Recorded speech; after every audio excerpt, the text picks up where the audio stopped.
किया है हम अपनी जिंदगी का ज्यादातर हिस्सा कहाँ बिता देते हैं। साल के करीब 260 दिन ऑफिस में, दिन के 8 से 9 घंटे काम और महीने के आखिर में एक सैलरी जो आने से पहले ही खर्च हो चुकी होती है। अब जरा एक सिचुएशन इमेजिन करो। मान लो कल सुबह उठते ही आपको एक मैसेज आता है, आपके अकाउंट में 1 लाख रुपए क्रेडिट हुए। ये बोनस हो सकता है, इंश्योरेंस का पैसा या फैमिली से मिला हुआ। अब सवाल ये नहीं है कि पैसा आया या नहीं, सवाल ये है अब इसका करोगे क्या। सबसे पहले तो आप दोस्तों से पूछोगे। एक दोस्त बोलेगा एफडी में डाल दे भाई, सेफ है, कम से कम डूबेगा तो नहीं। दूसरा बोलेगा अरे पागल है क्या, स्टॉक मार्केट में डाल, अभी डाल पैसा डबल होगा। तीसरा दोस्त बोलेगा यार अभी क्लियर नहीं है, थोड़ा सोचते हैं। और यहीं से शुरू होता है असली कंफ्यूजन, क्योंकि सच्चाई ये है पैसा कमाने वाले बहुत हैं, लेकिन पैसा बढ़ाने वाले बहुत कम।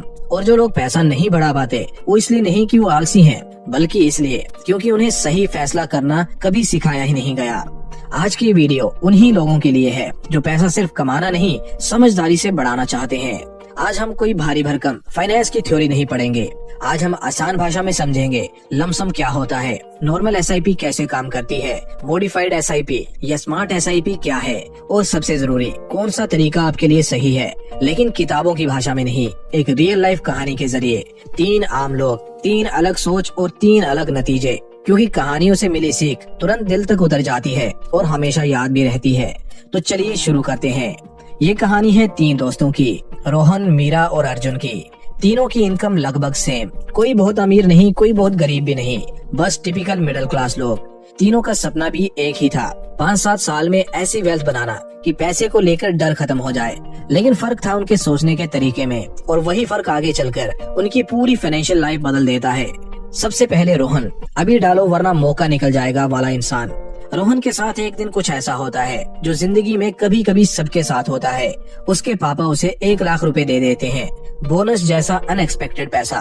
अब सोचो तुम्हें भी अचानक 1 लाख रुपए मिल जाए तो दिमाग में सबसे पहले क्या सोच आती है, यही कि इस पैसे से कुछ बड़ा करना है।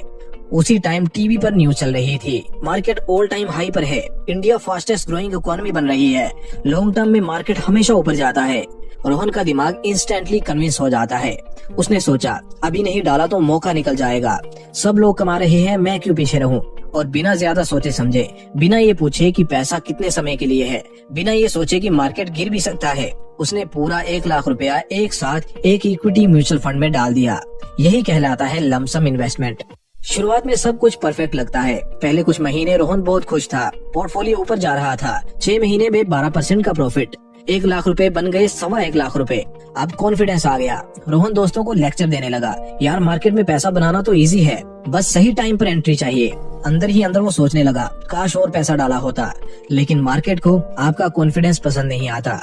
फिर अचानक क्रैश हुआ। कुछ महीनों बाद न्यूज बदल गई, ग्लोबल टेंशंस, इंटरेस्ट रेट्स बढ़ने लगे, फॉरेन इन्वेस्टर्स पैसा निकालने लगे, मार्केट धीरे धीरे गिरने लगा। 10%, 15% और फिर लगभग 20% तक गिरावट आ गई। रोहन रोज पोर्टफोलियो चेक करता, दिल तेज धड़कता। 1 लाख रुपए का इन्वेस्टमेंट 90,000 रह गया, फिर 85,000 और एक दिन देखा तो 82,000 ही रह गया। अब लॉजिक नहीं, इमोशन काम कर रहा था। डर, पैनिक, नींद खराब। उसके दिमाग में सिर्फ एक ही बात, और नीचे गया तो क्या करूंगा। और उसी डर में रोहन ने वो कर दिया जो ज्यादातर लोग करते हैं, लॉस में विड्रॉल। दोस्तों यहाँ एक सबसे दर्दनाक सच्चाई है। सच्चाई ये है रोहन का फैसला गलत नहीं था, गलत था उसका पेशेंस। अगर रोहन ने वही पैसा बस 5 साल तक अनटच छोड़ा होता तो मार्केट की हिस्टोरिकल एवरेज रिटर्न लगभग 11 से 12% एनुअली के हिसाब से 1 लाख रुपए आज करीब 1,75,000 से 1,80,000 रुपए बन चुके होते। मार्केट गिरा था लेकिन वो टेम्परेरी था। रोहन का लॉस परमानेंट हो गया क्योंकि उसने बीच में ही हार मान ली। दोस्तों रोहन की कहानी से सबसे बड़ा सबक ये है कि लमसम इन्वेस्टमेंट बुरा नहीं है, लेकिन ये तभी काम करता है जब पैसा एक्स्ट्रा हो, गोल लॉन्ग टर्म 5-10 साल का हो और आप शॉर्ट टर्म गिरावट देखकर पैनिक ना करें। लमसम में पैसा मार्केट से नहीं हारता, इन्वेस्टर अपने डर से हारता है। यही रोहन की कहानी है। अब सवाल ये है, क्या हर कोई रोहन जैसा होता है? तो जवाब है नहीं। अब चलिए मिलते हैं मीरा से, जिसने मार्केट को नहीं सिस्टम को फॉलो किया। अब बात करते हैं मीरा की। मीरा कोई फाइनेंस एक्सपर्ट नहीं थी, ना वो रोज मार्केट के चार्ट्स देखती थी, ना उसे सेंसेक्स निफ्टी के नंबर्स याद थे। मीरा बस एक सैलरीड एम्प्लॉय थी, हर महीने एक फिक्स सैलरी, फिक्स खर्चे, फिक्स जिम्मेदारियां। लेकिन मीरा ने एक बात बहुत जल्दी समझ ली थी, अगर महीने के आखिर में बचा हुआ पैसा इन्वेस्ट करूंगी तो इन्वेस्ट कभी होगा ही नहीं। इसलिए उसने खुद के लिए एक बहुत सिंपल लेकिन पावरफुल रूल बनाया। सैलरी आएगी पहले इन्वेस्टमेंट करूंगी, फिर बाकी खर्चे। SIP की शुरुआत बिना ड्रामा, बिना एक्साइटमेंट के। मीरा ने कोई बड़ा रिस्क नहीं लिया। उसने डिसाइड किया हर महीने 10,000 रुपए की SIP, ना ज्यादा ना कम, बस इतना कि उसकी लाइफस्टाइल डिस्टर्ब ना हो और कंसिस्टेंसी बनी रहे। सैलरी आते ही पहला डेबिट सीधा SIP में। मार्केट ऊपर जाए या नीचे, कोई कॉम्प्रोमाइज नहीं। कोई महीने मार्केट 15% ऊपर था तो कोई महीने 10% नीचे, लेकिन मीरा ने कभी ये नहीं सोचा इस महीने स्किप कर देती हूँ, क्योंकि उसके लिए SIP इन्वेस्टमेंट नहीं, हैबिट बन चुकी थी। मार्केट गिरा और मीरा को फायदा हुआ। अब ये पॉइंट बहुत लोग समझते नहीं है। जब मार्केट गिरता है ज्यादातर लोग डरते हैं, लेकिन SIP करने वालों को यहाँ फायदा होता है। क्यों? क्योंकि उसी 10,000 में मीरा को ज्यादा यूनिट्स मिल जाती हैं। सिंपल भाषा में, मार्केट सस्ता हुआ, मीरा ने ज्यादा खरीदा। वो मार्केट को प्रेडिक्ट नहीं कर रही थी, वो बस सिस्टम फॉलो कर रही थी। मार्केट बढ़ा और कंपाउंडिंग ने काम किया। फिर जब मार्केट ऊपर गया तो वही यूनिट्स ज्यादा वैल्यू की हो गई। और यही है SIP का असली जादू, रुपी cost averaging plus compounding. Market के अप्स एंड डाउन्स मीरा के लिए टेंशन नहीं थे, वो सिर्फ नॉइस थे। अब 5 साल बाद के रिजल्ट की बात करते हैं। 5 साल में टोटल इन्वेस्टमेंट मीरा ने कर डाली 6 लाख रुपए की। पोर्टफोलियो वैल्यू बना करीब 8.5 से 8.7 लाख रुपए। और यहाँ ध्यान देने वाली बात यह है, मीरा ने कभी मार्केट टाइमिंग नहीं की, कभी डर में डिसीजन भी नहीं लिया, कभी ग्रीड में इन्वेस्टमेंट नहीं बढ़ाई। उसने सिर्फ एक बोरिंग सा काम किया, हर महीने इन्वेस्ट। SIP को ऐसे समझो, SIP ऐसा है जैसे तुम रोज एक पौधे को थोड़ा थोड़ा पानी देते हो। पहले 6 महीने कुछ खास दिखता नहीं, 1 साल में भी कोई बड़ा फर्क नहीं लगता, लेकिन 5-10 साल में वही पौधा पेड़ बन जाता है और फल अपने आप गिरने लगते हैं। मीरा की कहानी से सबसे बड़ा सबक यही है कि SIP बेस्ट है उन लोगों के लिए जिनकी इनकम रेगुलर है, बिगनर्स के लिए जो मार्केट से डरते हैं, लॉन्ग टर्म वेल्थ क्रिएशन के लिए जहाँ डिसिप्लिन ज्यादा इंपॉर्टेंट है, रिटर्न्स नहीं। मीरा ने मार्केट को नहीं हराया, मीरा ने खुद को कंट्रोल किया। और यही रीजन है कि ज्यादातर लोग इन्वेस्ट नहीं कर पाते, लेकिन जो कर लेते हैं वो जीत जाते हैं।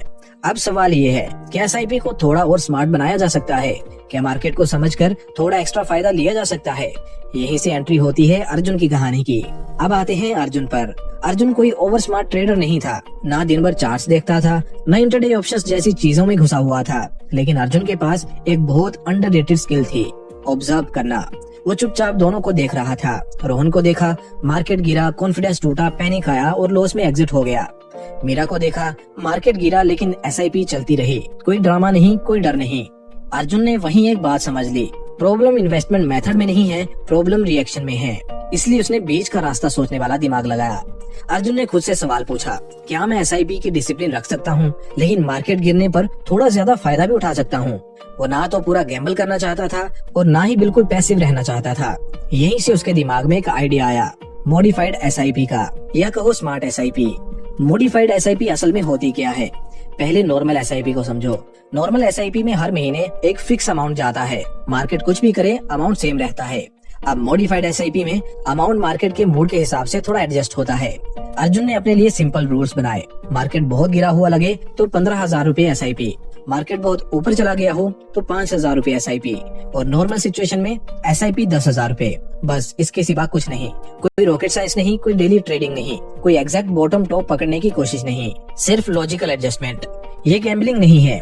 यहाँ एक चीज बहुत क्लियर समझ लो, अर्जुन ये नहीं सोचता था आज मार्केट गिरेगा या बढ़ेगा, वो सिर्फ ये देखता था मार्केट चीप लग रहा है या एक्सपेंसिव, और उसी हिसाब से अपनी SIP को थोड़ा सा एडजस्ट करता था।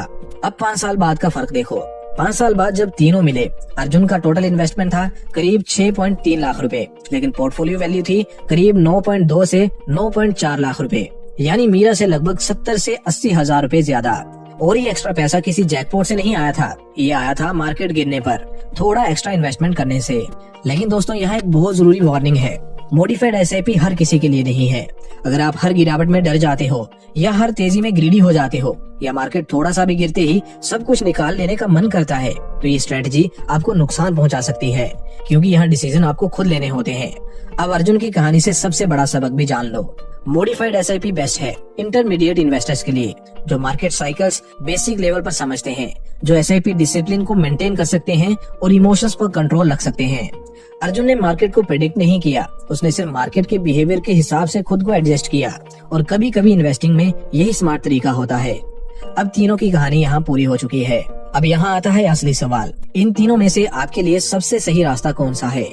लोगों के दिमाग में अक्सर कंफ्यूजन रहती है कि इन तीनों में से बेस्ट ऑप्शन उनके लिए कौन सा है। सच बताऊं तो कोई भी ऐसा तरीका नहीं है जो हर इंसान के लिए परफेक्ट हो। सही ऑप्शन पूरी तरह आपकी सिचुएशन पर डिपेंड करता है।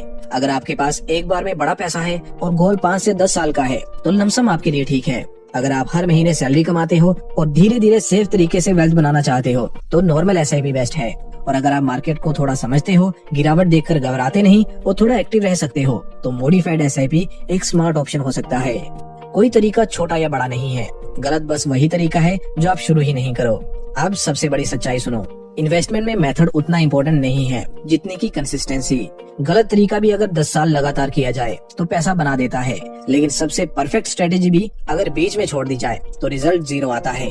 वेल्थ कभी ओवरनाइट नहीं बनती, वेल्थ बनती है छोटे छोटे बोरिंग फैसलों से जो आप सालों तक रिपीट करते हो।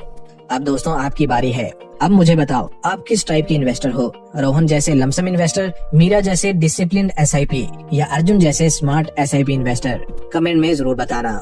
अगर वीडियो से थोड़ी भी क्लैरिटी मिली हो तो लाइक भी कर देना, शेयर भी कर दो अपने दोस्तों के साथ और सब्सक्राइब भी कर दो, क्योंकि यहाँ हम सिर्फ पैसा कमाने की नहीं, समझदारी से बढ़ाने की भी बात करते हैं।